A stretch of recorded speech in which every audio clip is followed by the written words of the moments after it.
I want to call to order St. John Plan Commission, October 20, 2021 study session. Roll call, please. Yolanda Cardona, John Gill, Here. Donna Little, Here. Jason Vlasic will not be in today, Nancy Woland Here. is online, John Kennedy will not be in today, and Bob Rolson. Here. First item on the list is Astoria rezone to RC2 PUD.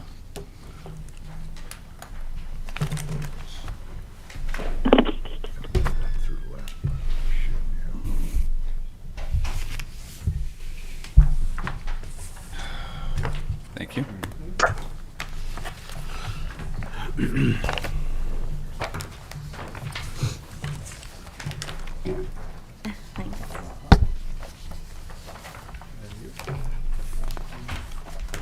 Joy, oh joy, more paper,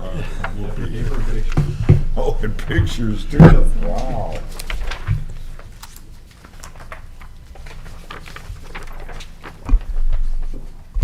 Good evening. My name is Michael with Diamond Peak, and I'm here representing Astoria, or proposing Astoria to the town of St. John. Last study session a month ago, Mr. Kennedy brought up the amount of stone in our PUD agreement. He was under the impression that it was 30% of the entire home and not the 30% of the front of the home. So we went in and we revised our PUD guidelines. We did kind of clean up the verbiage a little bit because we do have a few style homes, one being the Frank Lloyd Wright, the other being a modern farmhouse that may reduce the amount of stone just for the architectural appearance. But then I guess a major question that I had for him, which unfortunately he's not here tonight, is the reasoning for wanting 30% of the entire home versus just the front. I wasn't sure if it's more of the aesthetics of it or more of the value of it, with our project being, stone and then 100%, while the remaining LP Smart side, again, the stone and the LP will hold the same value when it comes to, valuations. So that's where, of course, I didn't bring it up last meeting because I'll be honest, it kind of threw me off a little bit, but after thinking about it, I did want to, of course, bring it up again, obviously prior to the next public hearing and, kind of pick his brain a little more to see where he was coming from. But with him not being here, I am kind of curious what the other members of the board have to say on that.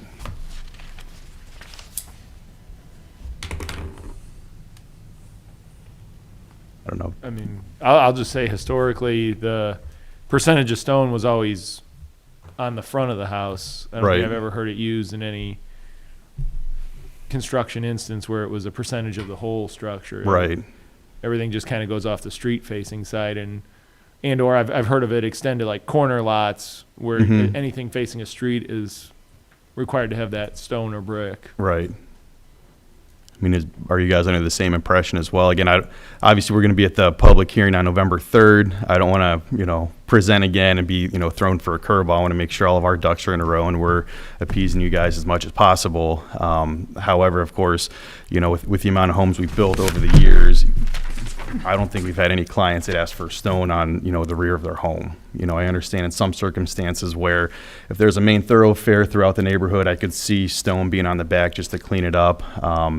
Corner lots, like you said, we do add additional stone there.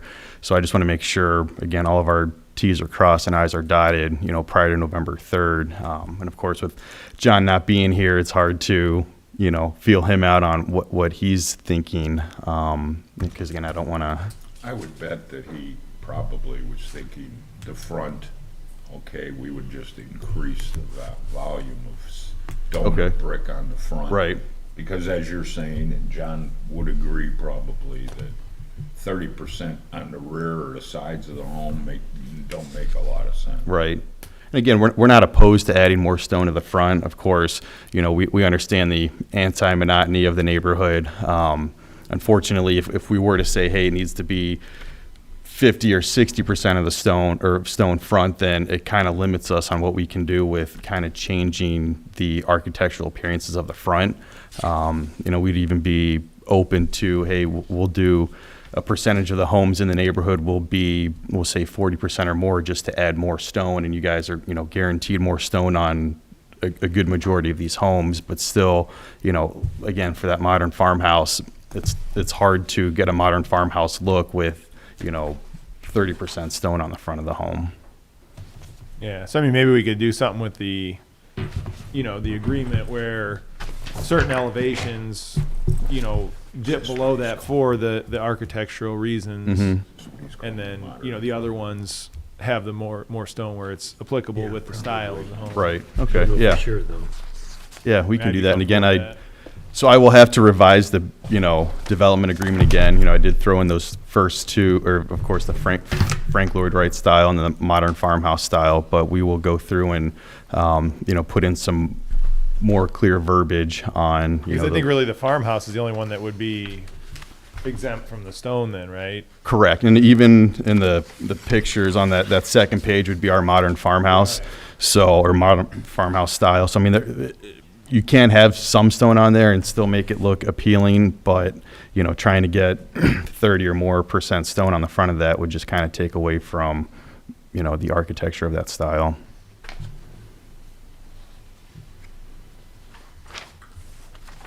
What do you call the drawing on page 3 then? That would just be our craftsman style. Okay, because I was gonna say, you got brick all the way up to, first level. Yep, on the garage there. Yes. Yep. And those last two pictures, those are both homes in the Morning Crest development off of Klein Avenue. So it's one of the products we offer here in St. John as well. Well, you finished it off nicely, the last page, and the third page to the end. Mm-hmm. So, you think it would impact the look of your farmhouse? Yeah, well, that second page is the Yeah. farmhouse. I think it would, in my opinion. The next guy might say differently. However, a lot of them. I'm just curious as Right. to what kind of reactions the public gives you. Right. As far as what really another looks like 3 foot, 3.5 foot of brick. True. Really, what difference does it make? Right, But exactly. And if you've got some purists running around, it might be different. Exactly. So with that being said, prior to the public hearing, are there any other questions or comments or concerns regarding this development that you guys have? Well, like I said, a number of meetings, I'm not worried about the outside, the amenities on the house itself, but just lot size. The lot width. I've said it a number of times, and it's been ignored, and that's my stance on it. Right. Which Because we did increase the size. Because I'm afraid with St. John, go from 100 to 80. 5 years from now, developers gonna be asking for 75, 60-foot lots, Right. and that's not really St. John in the past. Right. And I can respect that. People move out here to have elbow room, and but your house styles, I don't have a problem with that. Developers, builders build nice homes in St. John. And again, if those two easements weren't crisscrossing through the property the way they are, we'd be able to do 100-foot lots Yeah. economically. Unfortunately, with the economics of everything, it does make it difficult, which is why, Yeah. Well, and your developer knew that there's pipelines through there. But that's all I have. Anybody else have any questions or concerns or? This is Yolanda. I'm online. Sorry I couldn't make it there in person. I'm with you, Bob. I agree with everything you just said. I wasn't too concerned about the 30% that sort of John mentioned last time. And I remember him talking about it. I don't recall what the reasoning was behind it, but it may have been sort of an aesthetic or the value of it that where he was coming from. I never really had concerns with that. My concern is exactly what you just said, lot sizes. So that I'm with you on this one.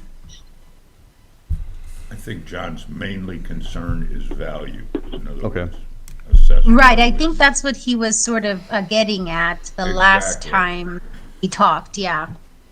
And you increase the Right. brick, you increase the value as well. Which again, And I have to agree with Yolanda and Bob. I have a, concern about the lot sizes as well. And understood. I think that we've mentioned it, so. Right. Yes, Okay. ma'am.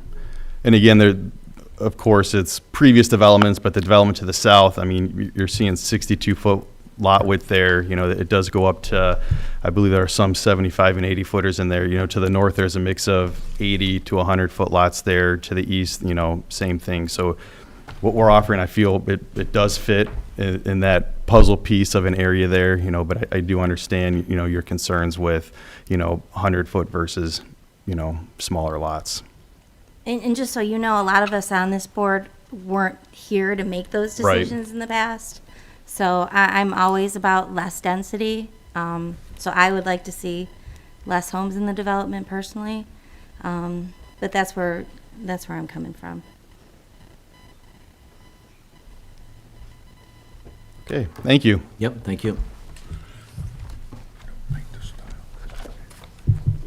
Next item on the list is St. John Commons, proposed rezone to PUD for mixed-use development.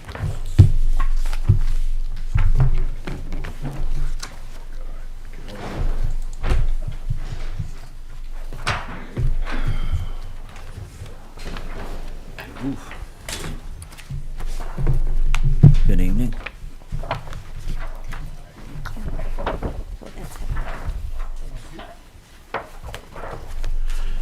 Hey Nick, how you doing?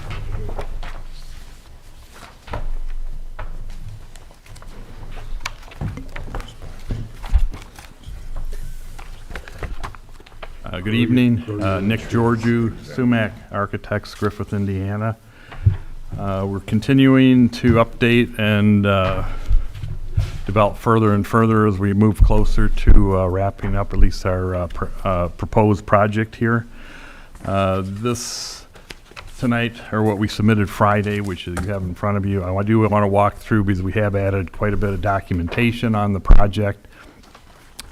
The design submittal, you see, obviously it'll be put into a formal drawing set for PUD submittal. We're about 80% complete on our PUD package. Actually, let me introduce who else is in the audience because there will be some other people who may be speaking. Both the owners are represented here this evening, Brad Lambert and Ron Karaher, Doug Reddick from DVG team, and Nathan Viss, who is the attorney for the project. I know that there's been a separate conversation. The PUD agreement's been submitted for draft review. I don't know if it's been distributed to the commission members or not, but Nathan will speak to that after I'm done, and if there's any other questions from that perspective. I'm going to ask Sergio if you can flip through, at least go to the master plan page.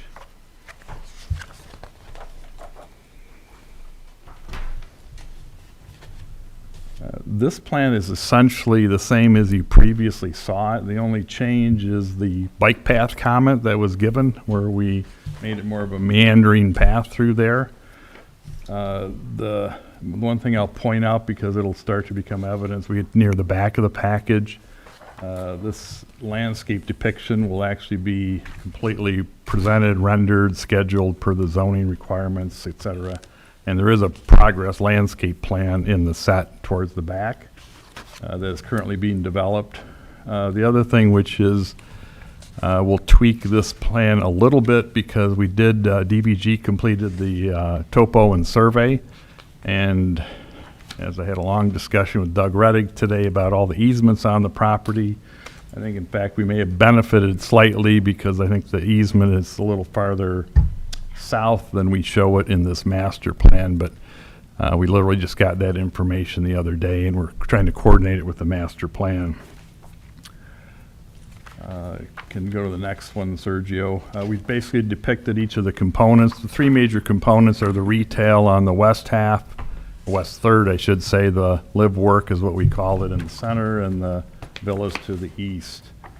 This is the topo plan that overlay relative to that. And this is just an enlarged, this has not changed. This will have, obviously, the lot lines. I think we're doing a 100-foot minimum on the duplex lots. I'll have to verify that as we finalize the layout here. The detention pond, as we noted in the past, will be a retention pond. It will be water-filled, and we'll have active fountain, et cetera, relative to the development of the property, or the development of the pond. The next one, now this starts going into the retail, I believe. Oh, I'm sorry. We did a parking analysis based on, this is our first draft through here, and I just want to walk you through really briefly. It's pretty straightforward if I do an M or mercantile use and business retail in the front part. But as we've shown, 2 retail buildings that have 2 drive-through lanes. If I did this strictly as a 100% retail facility, the parking count would be about 30 to 40 count lower. I don't have the exact number. Actually, I do. It's 47 spaces less if I assumed it was a pure retail development. We've taken into account that there probably will be quick service restaurant or fast food type entities. As I mentioned, there's 2 drive-through accommodations on each of an end cap of each of the buildings. Excuse me. So we've incorporated that in our parking plan. We don't want to be caught short as the project is leased out, et cetera. We're showing 180 spaces, but in order to accommodate this, one of the PUD or variances is going to be is we're doing 9-foot parking spaces. We're using 9 by 20 in the layout in order to accommodate the 180 spaces that we have. So, and then we show the count for what's in the live work office retail. That requirement of the actually 33 is required by code, and we're providing 40. We're trying to not have any restrictions on the retail end or come up short when you end up with introducing a food service component to some of those retail components. Next one, Sergio.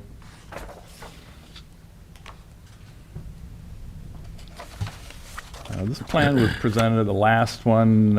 Essentially, we're showing 5 potential tenants per building.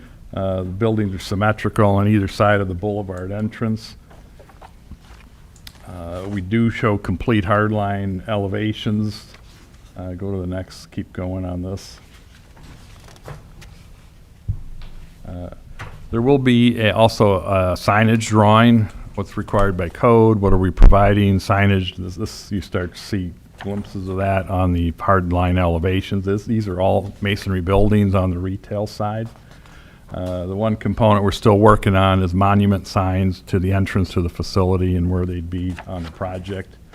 These are actually fully developed out on the concepts for all 4 sides, and then there's the color rendering of the materials that are being proposed and the color scheme that we're proposing for the project on the retail pieces.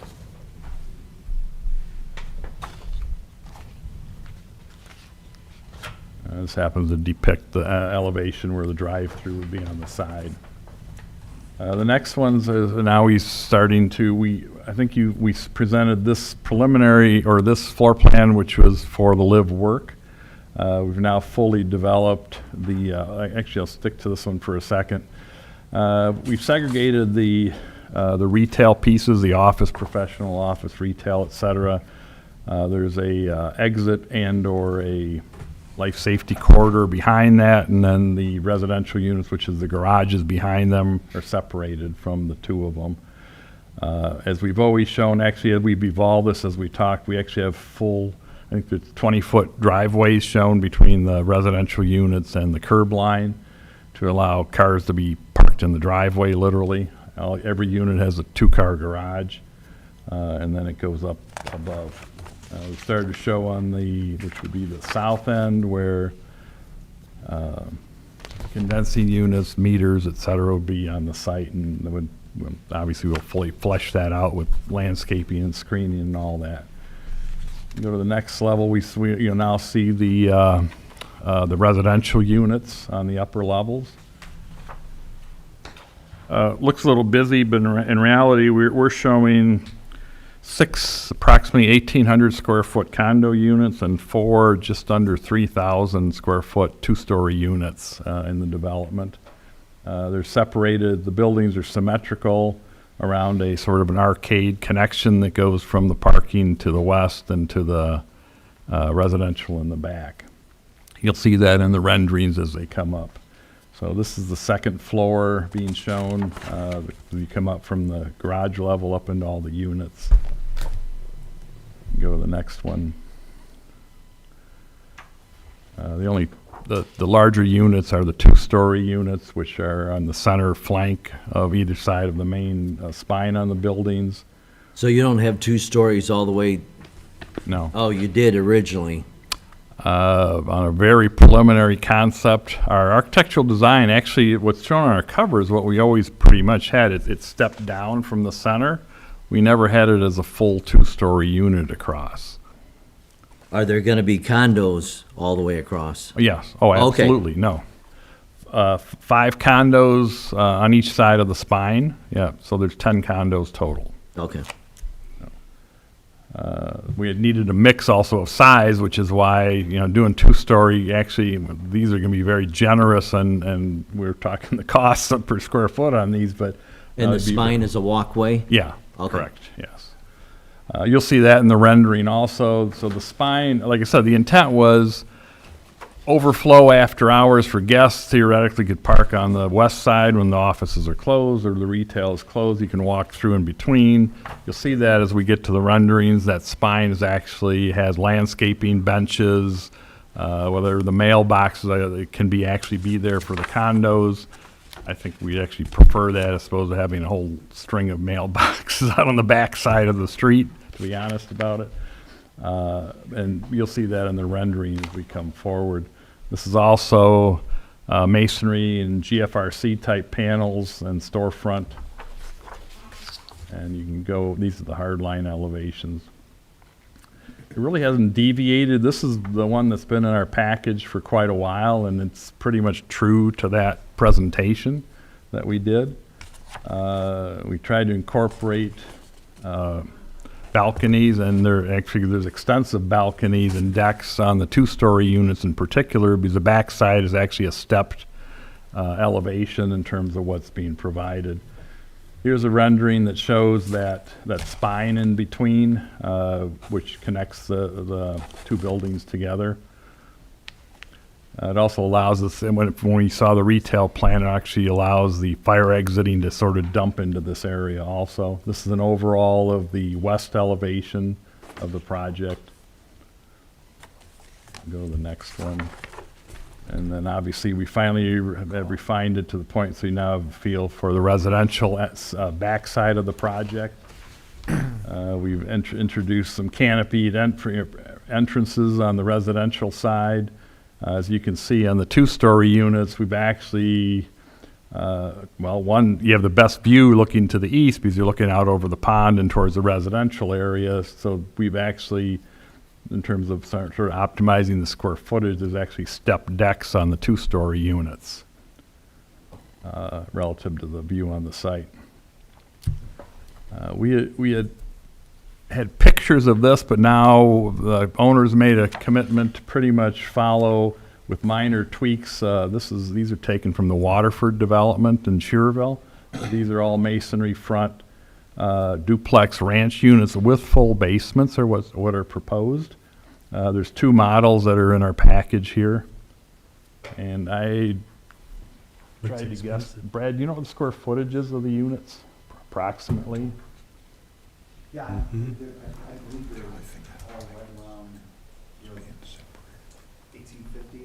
Okay. They're basically 3-bedroom, 2-bath units, but again, full basements are being proposed for the projects, for the villas, and they are all masonry front, mix of stone and masonry. Nice drawings. It's actually front and side. Oh, okay, all right. Nice design.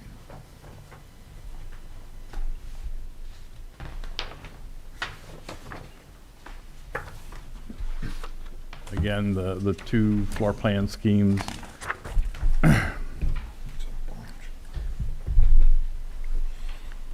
Well, this is the topo survey which we just received. I alluded to the fact, like I said, I spoke at length with Doug at DVG today.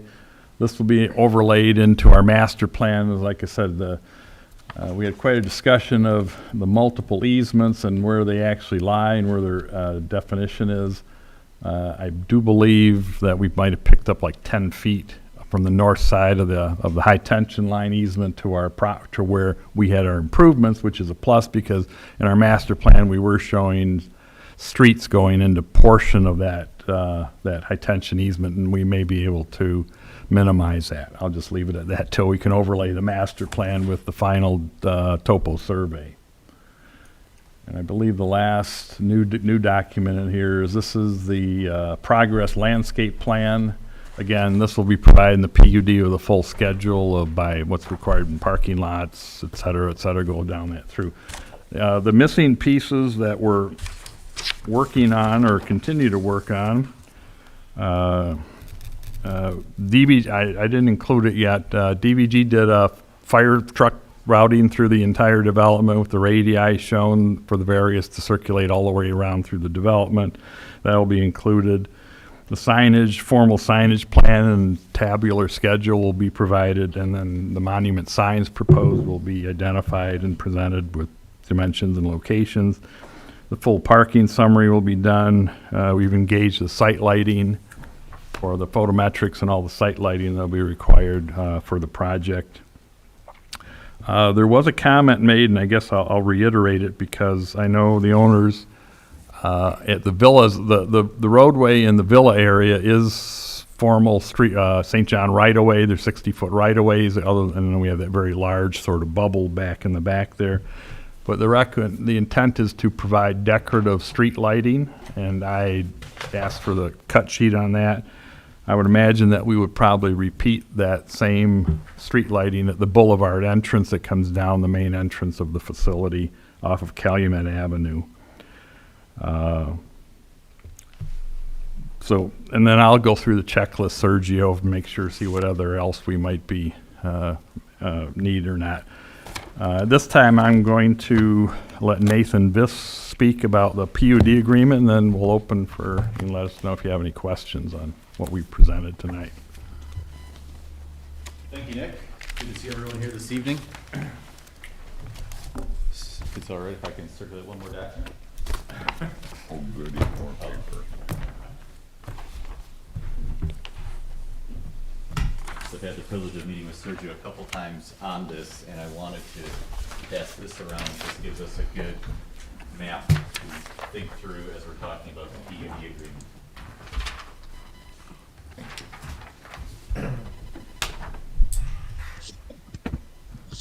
So the PUD agreement, in short, as a way to think about it conceptually, is the constitution that is going to govern how this development is not only developed, but then also how it is maintained long-term. And I use the word constitution because our constitution is broken down into a couple of parts, legislative, judicial, and executive branch, and that's exactly what our PUD agreement is going to be intended to do. We have the master PUD agreement that's going to govern everything that you see up on the screen, and then broken out as parts of that, we have a specific set of declarations that is going to govern Section C, which is the villas, and we have a separate set of declarations that is going to govern the upper half of B, which is the condominium units. So we've got the overall PUD agreement, which governs the entirety of the area. We then have C, which governs the villas and contributes to the maintenance of E, which is the pond area, as well as C is going to contribute to the maintenance of D, which is the green space. Then we'll have a set of covenants which governs the condominium units. That is going to contribute to E, the pond space, and to D, the green space. And the remainder of the declaration of the PUD is going to govern A, which will also contribute or govern how much it is going to contribute and maintain all of the green areas, the parking lot areas, and contribute to the pond maintenance as well. Any conceptual questions on the PUD and how it controls the entirety of the development before we proceed forward? None? Okay, we'll keep going. Then does everyone have an opportunity to take a look at the PUD, or it was sent out earlier today, I believe, by Sergio. I want to turn our attention to page 3, which is the table of contents, and this kind of takes us through the guts of what will be in the PUD. Specifically, what we are going to find within the PUD is Section 2, which governs the use and bulk regulations. And that basically expresses that unless it's otherwise enunciated in the PUD, we're going to be following all of the St. John ordinances for signage, for landscaping, for infrastructure, etc. Next, I want to turn our attention to the permitted uses, which is Section 4. And I think this is really, really critical because this gets to the heart and soul of where we'd like to take this development as well as where you also want to take this development. And what we've outlined there is a variety of the specific uses that we are perceiving will become a part of the retail and the live workspace development. You can see professional office use, medical office use, institutional uses, educational uses, retail and service uses. Specifically, we have in there Prohibition, no need for a tobacco store in that area. Turn the page to the second outline that we have there. And we move along to a couple of agricultural uses. Potentially there's room for maybe community gardens if that's of intention, recreational use. And then we also see a prohibition on hotels and motels. One of the things that we've outlined in here is a restriction, looking for some board feedback this evening, a restriction on no more than 2 bars or taverns. Now the intention is if a food institution wants to come along, that would be a mixed use, meaning it would be both food as well as have a liquor license. But if there were to be someone that would to come along, such as locally we have the SIPs, a higher end, that would want to establish what we would propose is a cap of no more than 2 within this development. And that's a restriction that we'd be placing on ourselves, but we also think it's prudent to share that with this board, that that's a limitation that we would be placing upon ourselves to preserve the nature of this particular development. In addition, what we have outlined there as well is prohibited uses, any use which emits an obnoxious odor, fumes, or sound, any operation which is used as warehousing, manufacturing, prohibition on pawn shops, mortuary, funeral home, adult use, tattoo parlors, tobacco stores, auto sales, retails, and storage facilities. Also, underneath this section, then, we reference the declarations for the villas and for the condominium units, and it's important to note that the intention and the purpose of those is to be owner-occupied. Now, recognizing that the intention is to be owner-occupied, we do seek to address within those 2 declarations that there can be leasing, but then we have restrictions on it can't be short-term leasing, it has to be longer than a certain period of time, as well as it's going to be subject to the scrutiny of those association boards that govern the villas as well as the condominium units. Are they going to set the period of time, or Yes. is that going to be set going in? So that's a good question. What I've proposed within them is that there be a minimum of 6 months. Represent a couple of homeowner associations. Oftentimes they'll set them at, say, 6 months, or they'll set them at, say, a minimum of 1 year, and that certainly can be increased to 1 year. And typically, sometimes you have ups and downs in the economy. My recommendation always is to keep some mobility in there in case some owners do go through a hard time and need that access. Speaking to the microphone, please. Oh, sorry. People online can't hear you. Okay, sorry. I'm meandering here. But we can certainly address that and move that up from the 6 months that's currently I proposed. was going to say, you've got executives that are moving occasionally. 6 months might be a little short. A year would lock them in for, a longer period. Corporations would, be more intended on renting or leasing your units or somebody's units, whoever owns them. And, you've got to consider transfers coming in. People, they may work downtown, but they're still going to be living. something nice like this, so. And that's a good thought, and I think definitely the condominium units probably really gear towards those types of personnel. Right, the higher level of executive that doesn't need a permanent place to live, gonna be in town for a year, and, then I'm gonna go back to wherever I came from. Yep. And the intention is to be owner occupied, but certainly we want to accommodate for that possibility, and I like that. There again, you're also extending the period, so people don't tend to be so, I don't know, Transient? careless at 6 months. Understood. A year is a little different. Make a note, we'll talk to the team about that. So as we indicated, we have here within the PUD then what proposed prohibited uses would be, again, trying to maintain the nature of the development. As you turn to the next couple of pages, then we've got descriptions, which we'll be filling in the blanks, as Nick alluded to, as to the lot sizes, as to the minimum residential floor plan area, minimum front yard, minimum side yards, as was enunciated, 100 feet wide is the intention for the villas, as well as some height standards.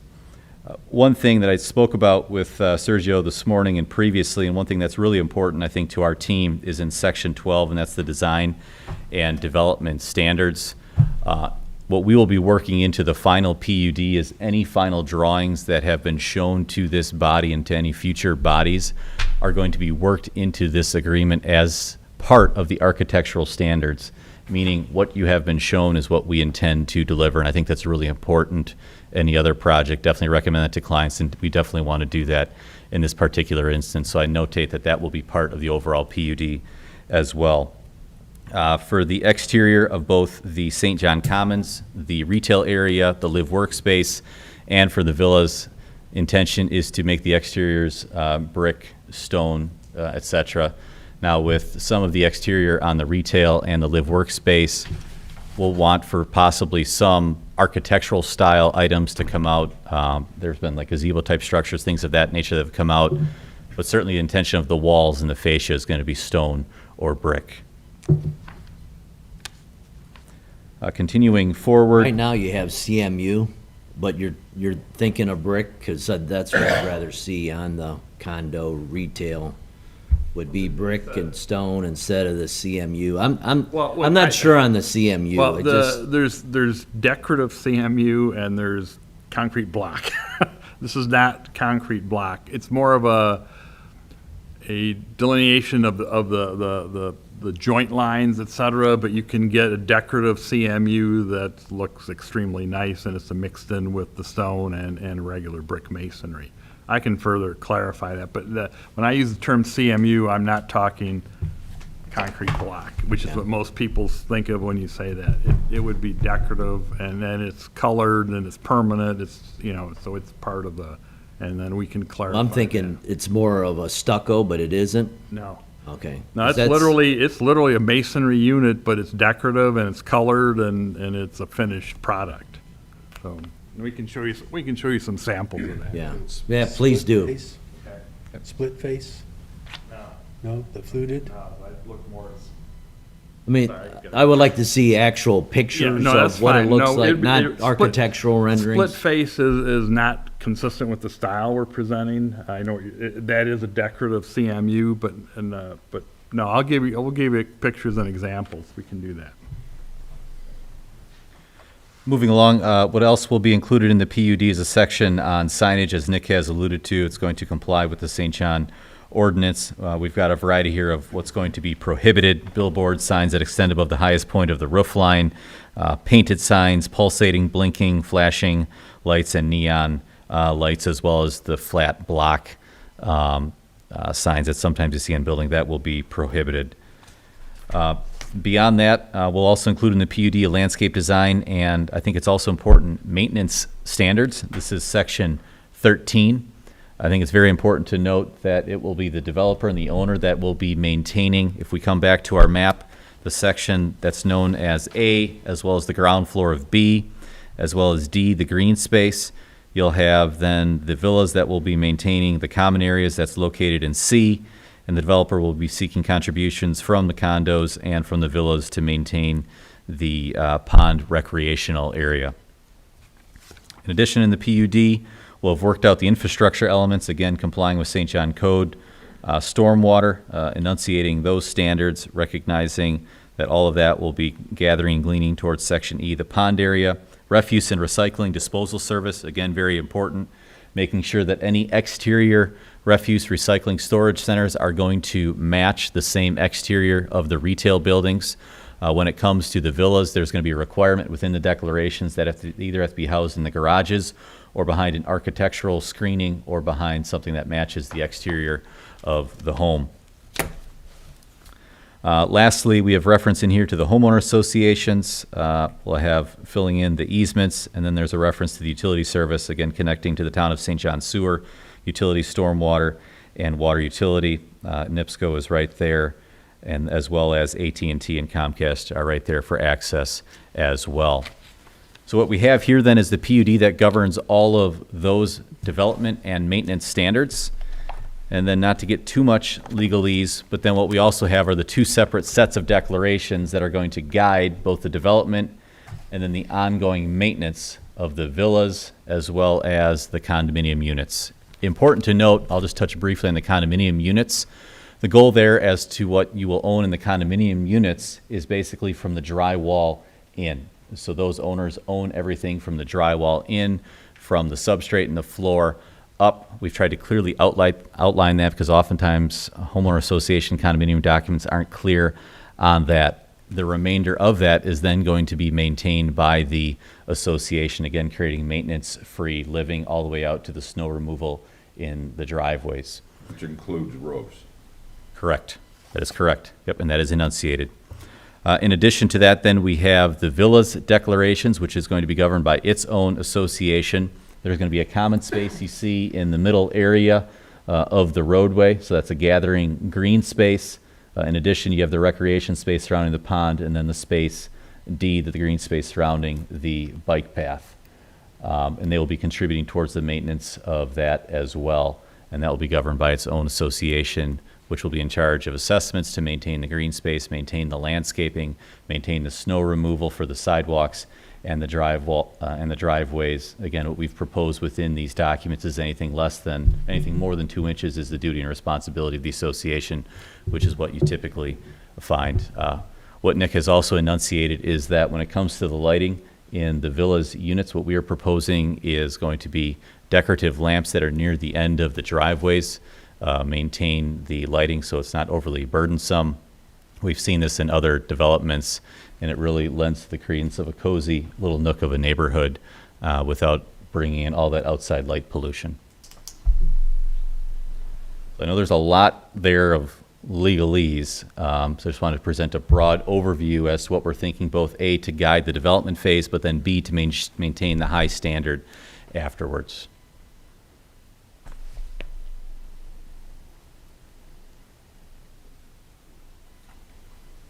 I have two concerns, and I don't know if you addressed this. It was mentioned that it's going to be a retention instead of detention, shoreline protection from animals or erosion, or usually retention ponds. Eventually they have issues.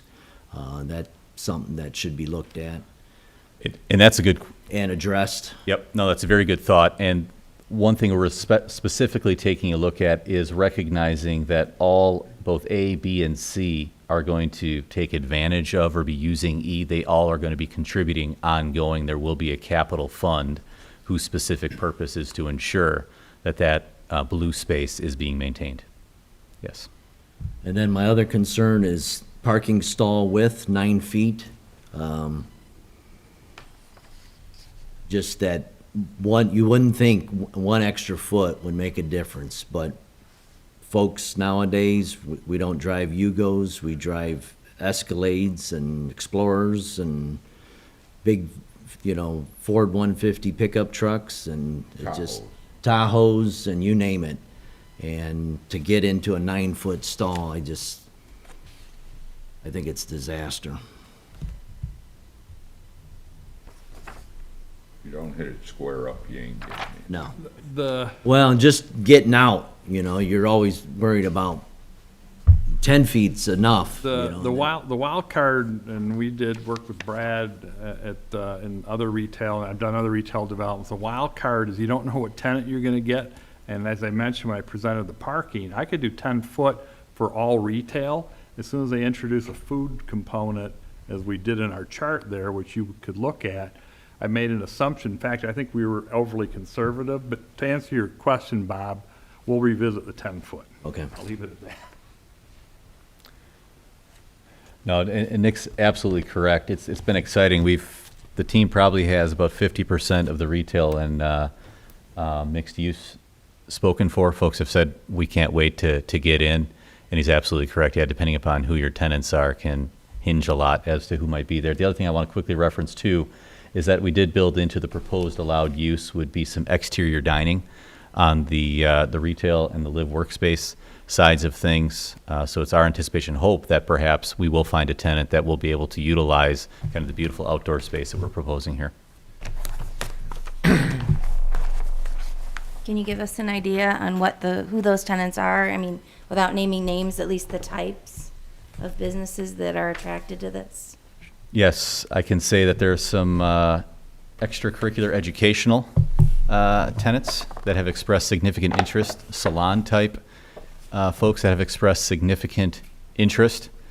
Those are the ones that I've been made aware of. Perhaps Mr. Lambert or Nick could enunciate more, but those are just a sampling of who's expressed significant interest, and a couple of, not retail, but food establishments as well.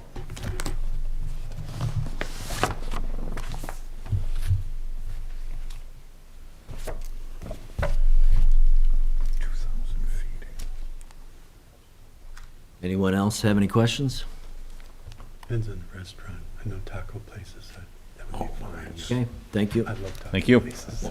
I'd like to just close with at least where we think we are, and at least get a nod on your end, which is schedule. It's classy taco. Like I said, we're probably about 80% traffic in the design package, and Nathan's well along in the PUD agreement. Our intent, as I think we presented last time, but I want to reiterate and just see if there's any concerns or questions. The intent would be to come to the PC meeting on November 3rd, basically request permission to advertise for a public hearing in December.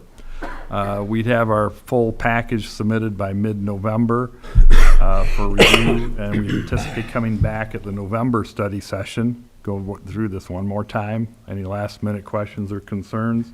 And then it's early month, but your first Wednesday is December 1st. We anticipate the public hearing would be December 1st, is what our intended schedule is. Is there any questions, or does that seem reasonable? Seems reasonable.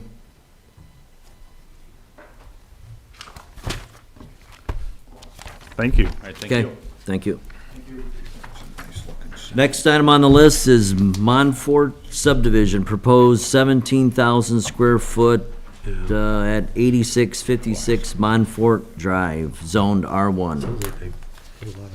Good evening, Doug Reddick with DVG, representing Distinctive Home Builders. Josh Nooner? Josh? Right. So we presented this 2 nights ago at the BZA. The intention is to take a parcel that's been sitting there vacant for many years and do a 1-lot subdivision. Most of the adjacent homes are on acreage parcels. For some reason, this street did not get platted as a typical subdivision like we typically see. And this is I think this is the last vacant parcel. But because it's acreage, it's not a lot, we need to subdivide it into a 1-lot subdivision. But because it's a 100 by 200 foot parcel, the 200 foot goes out to the middle of the road. When we dedicate the right-of-way for the road, when we plat the subdivision, we lose the 30-foot right-of-way.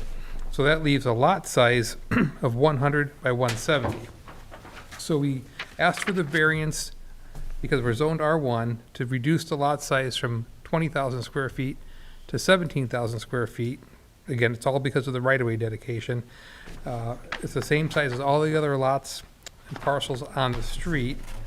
So the plan is, now that we have the variance for the lot size, to come back before you for the 1-lot subdivision at the December meeting for one lot, primary plat. So it's pretty basic, just, it's a typical lot, typical one lot subdivision, just a little issue on the lot size. Is there sewer and water? Yes. Okay.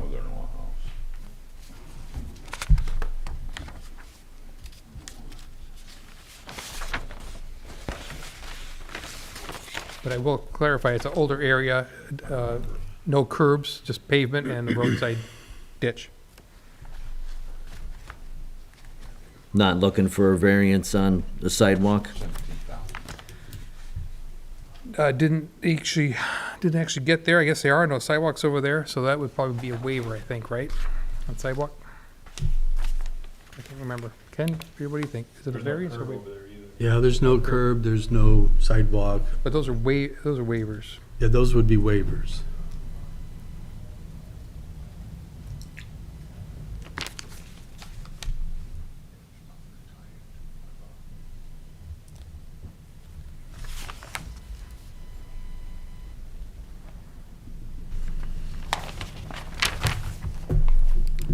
Anyone have any questions? No questions on this one. Pretty basic. I'll be back. Where's your detention basin? We're not gonna have one of those either. What? Is that another waiver? Doggone Oh, it. I need a waiver for that one too? No. Very good. I'll be Okay. back. Thank you. If there's grass. Next item on the list, Smythe DDS, proposed development, site plan review of a medical office used for a dental practice. I spoke with the applicant this morning. They're going to update their site plan. They received six of the seven variances requested on Monday. And so what you have in front of you is the what was presented from the Plan Commission, or sorry, from the Board of Zoning Appeals. So we're just going to update those plans to comply with what was approved for the Board of Zoning Appeals variances, and they'll be back first month in November, first week in November. Okay. All right, very good. Next item, Streamside, proposed subdivision for 60 single-family lots at West 12811 109th Avenue. I don't see them in the audience. Last time they were here, there was some discussion on the product or the type of product that they're proposing within the proposed subdivision. My understanding is they're still going through the annexation process, and perhaps they'll be back next study session to address the concerns from the Plan Commission. Okay.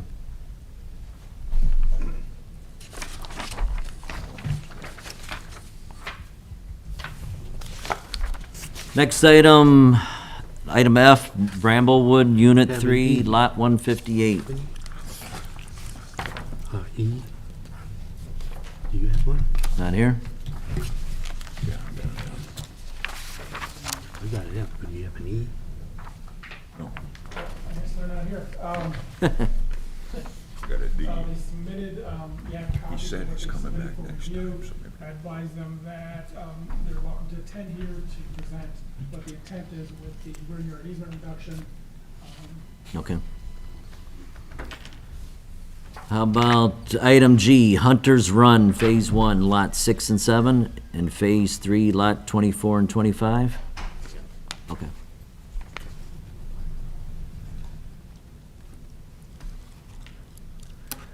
Yeah, I'm Kerry Vandernord with Hillcrest. Serge, do you have did you get my emails for the tentative plan for I've got, those lots? let's see what I've got here. They're in the packet. Rather than they came in this evening. Let's see. You got it in the packet. Yeah, there's a packet here. I got the pictures, and then Yeah, pictures.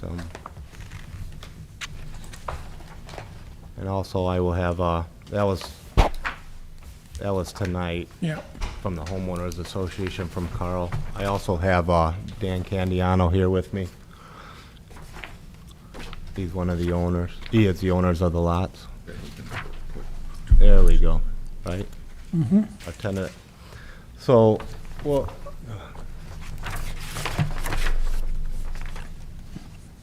So we're looking in Hunter's Run. This subdivision was built in 97, I believe.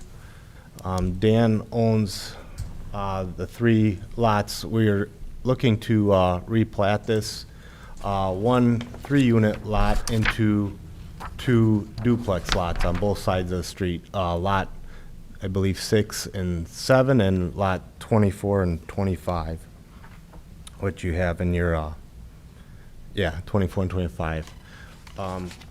Toringa sent we got a tentative plan. Excuse me, can you say your name and your? Yeah, Kerry Vandernoord. Okay, you said that, all right. Yeah. Okay. So, well, what we're looking to do is, like I said, take the 3-unit lots and divide them into 2 duplex lots. And then, we did talk to Carl, the president of the homeowners association. Just if this does go through, he made it very clear that we have to match what's there. We would have liked to probably put brick on all the duplex units, but he said he will not go along with that. So we are kind of, and I don't know, Serge, did I send you pictures of what the existing units look like? Yeah, in our packet, yeah. Okay, yeah, so I mean, he made that clear to me as of Friday. I thought he might be here, but he's not. He mentioned that he would show up. But, So you got lot 6, 6A, and 7. You want to do what with those? we want to take, one's a 3-unit, and we would like to make it into 2 duplex lots. So putting 4 units on a 3, putting 4 units there, Yeah, Dan, do basically? you? Dan, Basically, what we have here, there are 2 3-unit lots. You have to stand up to the Yeah, mic, yeah, sir. I'm sorry. We have 2 3-unit lots on the one side, and there's even a letter, when I bought these from Mr. Brandt back in 1996, there's a letter and it was approved. He had approval from the town then, but I never followed through to do it. But we wanted to take the 2 3s and make them into 3 2s. 2 3s and make them into 3. Same number of units, just 3 duplexes. And the reason being, the center units were not selling. No one has a problem with having one common wall and a neighbor, but the middle units, technically what was happening, I've been doing this a long time in a lot of other areas, technically what happens is the ends sell and the middle sit there for a long time. So what we'd like to do is no more square footage. It'll be the same square footage as basically on the one side. You have 2 3s. We want to make them 3 2s. The drawings are there. On the other side, we have a 3 and a 2. We wanted to take and make 3 2s on that side. They're going to be a little smaller. We presented this to to the head of the association. He doesn't have a problem with the outline. Well, we're going to do the same units. It's basically going to coincide. And look, basically what we're trying to do is just finish off the project. I've had the lot since '96, and it's not doing anybody any good. Town you'll get your permit fees, assessed tax values. The homeowners association will get their association fees for 12 more units. I think it's a win-win for everybody. It's time to finish the project off, if we possibly can, with your approval. How much room's gonna be between the 3 2s? It has it on the thing. I don't have it memorized. It just was drawn. Yeah, it might be it's on a tentative plan. It's on the tentative plan. We're not asking for any more land, so we're just trying to divide it up so that we can do the duplexes, because they're far more saleable, and getting rid of the 8-foot side 3s. yard, I think so. so it would be 16 feet. Between each building? Between, Oh, yeah. well, that's, okay. Yeah, it doesn't show. No, there's nothing I see. I was just curious. what 16 kind of feet. separation they were gonna have on 'em. Between each Typical building. side yard, R3, Okay, that's 8 fine. feet, yeah. I just wanted Or to between verify each- it all. You're right. If you see, I think there's a letter there that we had from the town and It's on the and Mr. front, Brandt yeah. originally, that they had no problem with the 2 3s becoming 3 2s. That was going to be the original plan. Keep something in mind. Yes, Those sir. were prior administrations. We don't live in Understand. that world anymore. I understand. But it's not gonna deter from what's out there now. It's gonna basically add to, I think. I think it's a win-win for everybody, to be honest. Well, Carl said, you know, to you, I would gather what you said. Yes. Carl is a very critical type administrator. Yes, he is. Well, no, he's tough. He's also here. Oh, there you are, okay. But it's I true. mean, I don't mind getting spoken about in the third person, but. Well, I'm sorry, Carl, I didn't see you there. I didn't remember Mr. Candiano. I've never met Carrie, so, but, yeah. No, I just wanted to make sure how well they knew you before, you know. I just talked to him on the phone.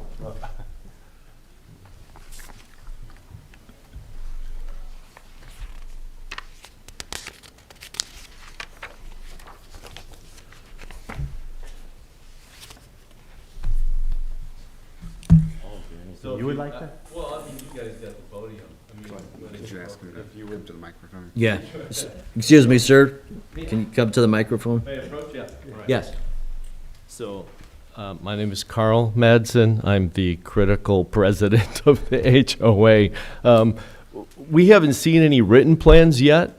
We've just expressed to Mr. Candiano, or I have, and we've spoken as a board, but we haven't had anything formally to review yet, all right? So it's just been a lot of verbal. But we have told him that we're happy to support the development of the property because it's been vacant forever. But we did mention that aesthetically, you know, we need to maintain the aesthetics of the area. We talked about floor plans inside, and we didn't have any details to provide him because we don't have records of those plans. But I think he has access to those. So we're happy to consider everything that comes forward to us, and we're looking forward to working with Mr. Candiano and Mr. Vandernoord.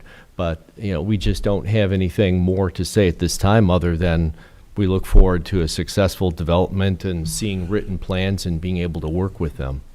Okay. Questions? I didn't mean critical from the standpoint of. Don't worry, I've been called worse. It's all right.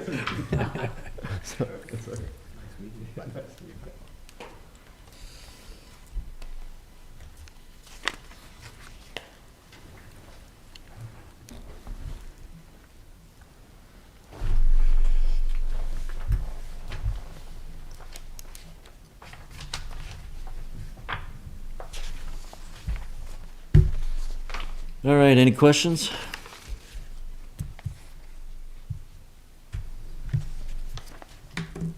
Yolanda? No? Okay. Frank, all the way through J.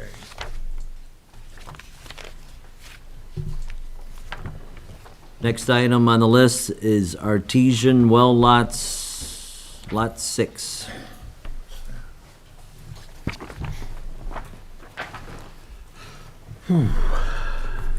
Hello, my name is Dale Enting, and I own the property right off of 231. And I have about 7.8 acres there that when I initially bought the property, they were thinking about selling it off as a 2.3 or 5 acres with the house and then a 5 acre with the 231 frontage. I think the long-term plans in St. John show 600 feet off of 231 could be commercial. And so what I'm proposing is approximately a 2 acre lot off of 231 to become C2, which is currently zoned residential.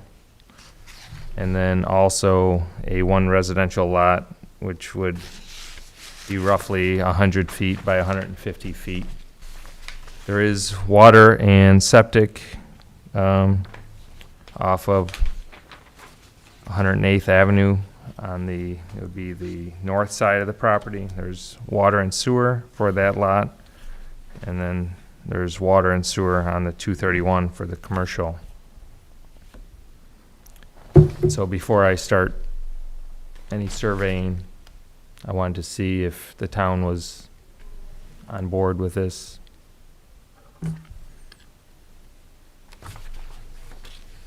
You have anything proposed for it, or are you just breaking up, just putting it into 2 lots? Nothing, I probably wouldn't even sell the residential lot. I think I just want to keep it there, possibly for family down the road. And very possibly for my own business, on the front side, on the 2 acre. I do flooring and granite. Where's this at? Is this east of 41?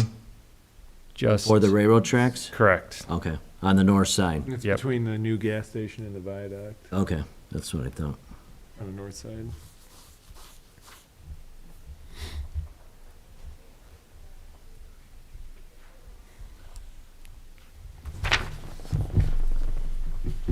Any questions for anybody?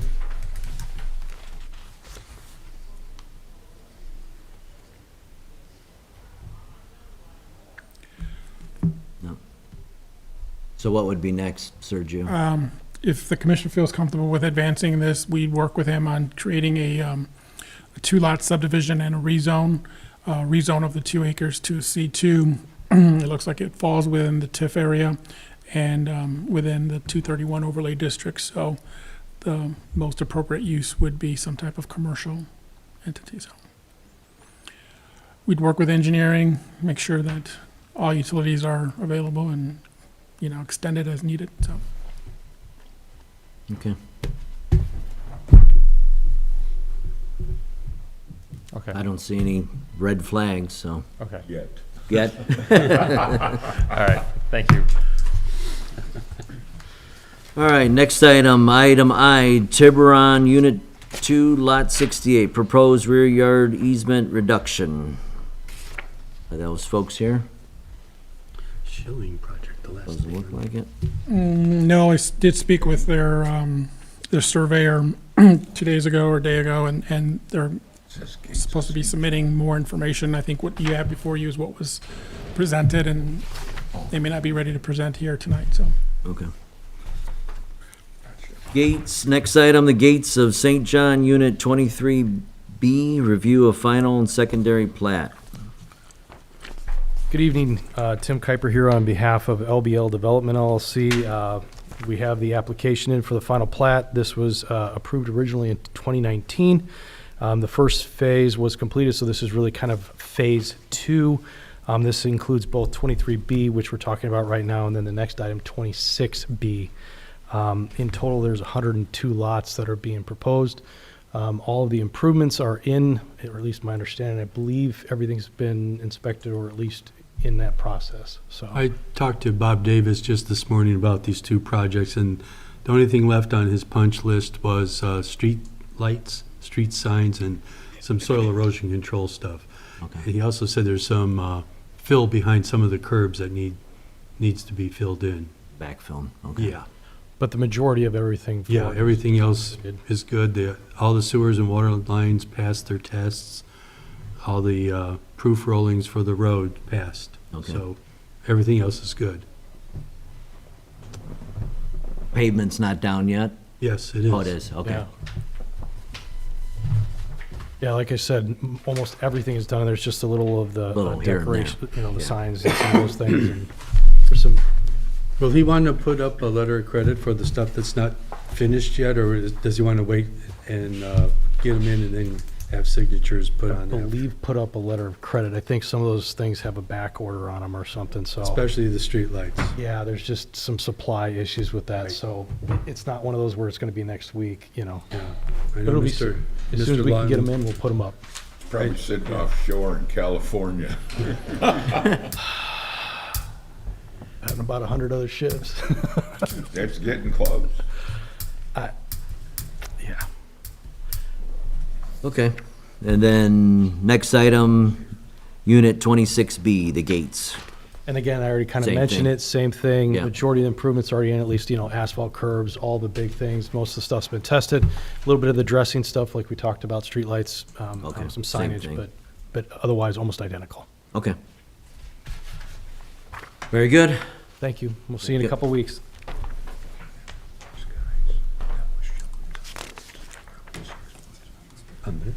Next item on the list. Jack, you've been waiting for a few minutes, but not too bad. Good Schilling evening, Jack project? Slager. Yep, go ahead. Good evening, Jack Slager with Schilling Development. I'm here with Kevin Hunt, who's General Counsel for Schilling, and Dean Schilling, the CEO of Schilling Lumber. And we're here tonight to talk about an exciting project that we met in the last couple days with Sergio and Chris. And this is a potential expansion of the Schilling site, the lumberyard. Our current site with our showroom and multiple warehouses is approximately 10 acres. We're looking to combine with the property directly north of us, the Nelson Excavating property, which is about 6 acres, and an additional 13-acre site north of that, which we have owned for many years. And so we've put together a comprehensive plan because of the unique nature of the site and the use that we have there. We felt, after consulting with the town, that a PUD would be the best approach for this site. None of the lots are platted lots. None of it has been subdivided. They're all meets and bounds legal description. We're bounded by the railroad tracks on the west and obviously 41 on the east. So with the nature of the business that we're in right now, storage has become critical, especially in the last year or two, as we see supply shortages of all the materials. So for us to be able to stock items and store items has become ultra critical at this point, and we need additional storage to grow our business. We currently have about 150 employees at the St. John site, and this would increase our ability to store items and also the number of employees at the site. So what the ultimate plan is, and that's probably a good picture right there to look at. The white buildings in the triangle is the existing site, is our existing store, all of the existing warehouses behind the store, the lumber storage that's back there now, and then the railroad tracks would be the angled line along the west side. To the north is the Nelson property, which has the excavating business, and there are 2 rental homes that front on 41. You may or may not even notice them. They're just kind of small and tucked into the woods. And then north of that is the 12 acres or 13 acres of vacant land that we've owned for many years. We mow kind of the grass frontage there. Yep. And so now we would be combining all of these sites. We would be looking to construct a large multi-purpose distribution center warehouse in the back of the property along the railroad tracks. And that would be accessed through a new access road out to 41. Our intention would be to petition for a traffic signal at that entrance. That would be a common entrance with the school across the street. Right now, that is a right-in, right-out for them only. And the town's comprehensive plan has, back in 2017, called that out as a potential site for a traffic signal. So that would help the school, it would help us, it would help control the traffic in and out, especially the truck traffic, deliveries coming in, deliveries going out. And so that would be a major plus for that area. Another aspect is additional showroom space on our existing building. So the existing store along 41 would gain about an additional 80 feet to the north. That would be new showroom and store. You can kind of see that as a glass box there on the north end of the existing store. We would add additional customer parking, additional employee parking. That would be in between the site. And then we would be adding 3 new commercial lots up in front. And we've just rendered in some basic buildings there, but those would be zoned C2, which would be your highway commercial zoning. And as part of our PUD, just like Nathan had said earlier tonight, with the PUD package that he's putting together, we'd have an extensive set of rules that would go along with those sites, talking about things like prohibited uses and permitted uses. We would put those together. I think we would probably be even more strict than the town in terms of what they allow in their C2 zoning. We've said this before, but we get approached frequently because of all the commercial land we own up and down 41. We get approached by gas stations, we get approached by car washes, and we get approached by dollar stores almost on a monthly basis. And we have turned them down repeatedly. So obviously these we would look to have some type of user that would be cohesive with our current business, and we'd be very selective on what type of businesses go into those locations. So that's kind of an overview in a nutshell of everything that we would like to do there. It would turn out to be basically a 29-acre development, so a very large development. We're looking to put a huge investment into the property in terms of grading, clearing, detention, utilities, and really cleaning up the site from what's there now, a couple of old buildings that we would demolish. And so we're pretty excited about what this could bring. Because of the unique nature, again, that we have multiple buildings with multiple uses on one site, we'd have to go with the PUD zoning. So if there's any particular questions, I'd try to answer them at this time, or else these guys could help answer too if you have questions about the uses or the plans.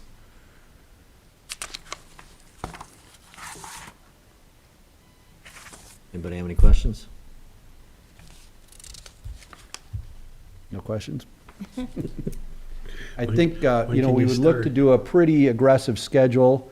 Obviously, we need to rezone, similar to the other, what they mentioned earlier tonight. We would look to possibly come back in November, request permission to advertise for a public hearing in December.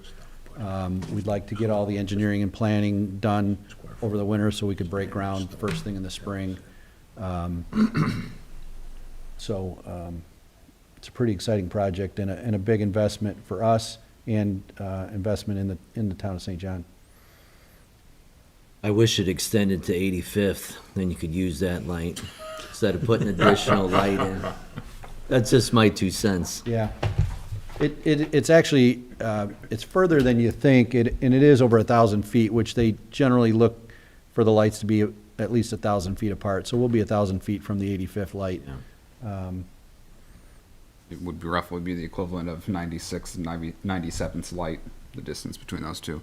And I have spoke with the school already. They're in favor of a light there. Yeah. And beautification of the intersection.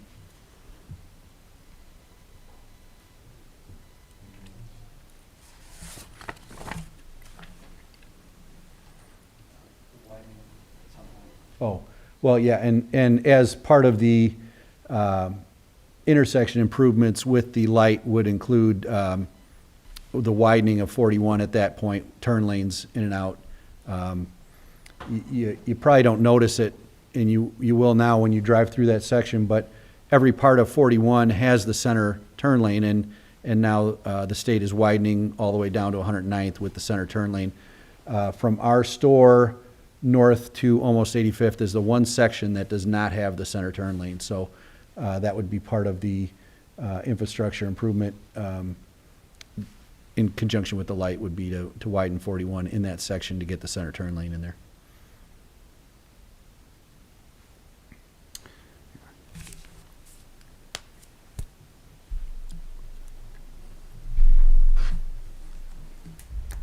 Okay. All right. Thank you Let me know if much, have any Jack. questions. Thank you. You did a great job there, Jack. No questions.